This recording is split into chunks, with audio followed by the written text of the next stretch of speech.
ka zaɓi mai sarauta, ka zaɓi wani abu da mu muka ɗauke ka uba ko iyaye, to Allah ka tsaya nan mu zo samun gaishe ka da addu'a. Yaran mu matasa ga su nan su ma su zauna su yi maka addu'a, su gaishe ka kai musu addu'a. In aka yi haka mu za mu samu nasara akan aikin. Mu ne wakilai na Kano, mu ne wakilai na Arewa, mu ne wakilai na musulmi ko muke alaƙa da waɗansu addinai da waɗanda ba su da addini a madadin mutanen da muke wakilci, waɗanda muke girmama a ciki.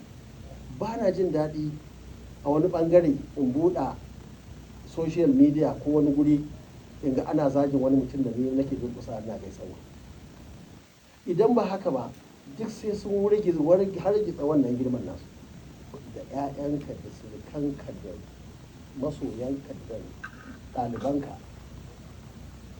Tun da ake ba taɓa ganin irin wannan ba. Malami uba ne, mai sarauta uba ne, kai wanda yi shekara ma uba ne, ko a ina yake.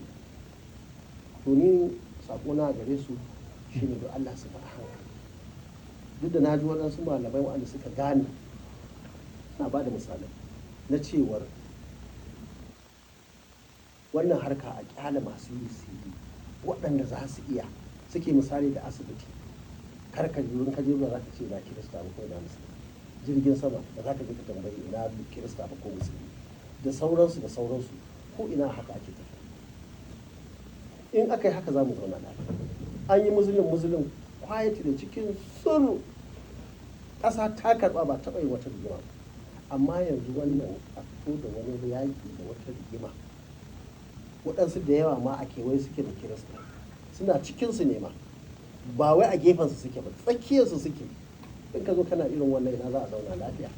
Irin wannan za ka ji wani ya kashe wani gari da za a zauna lafiya ba. A inda kake shine gidanka, kuma ka yi la'akari, ka duba damarka, ka duba hagunka, duk maganar da za ka faɗa.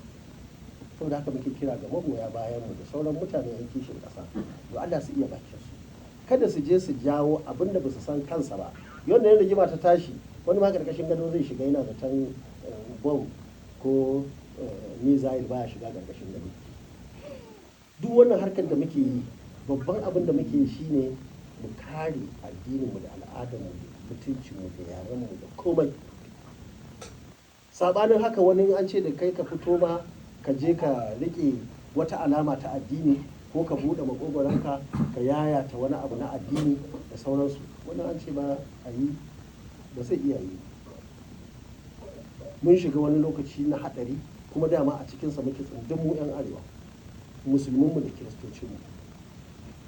Ku daina sauraron 'yan siyasa waɗanda suke kansu kawai suke so, ba wai gyaran ƙasa ba, wani ma dan burje wato kece raini ake so a yi. Wasu yi suke su samu kuɗi. Mu muna yin ne tsakaninmu da Allah, ba tare da tunanin cewar ga wani abu wanda yake mu za mu amfani da shi.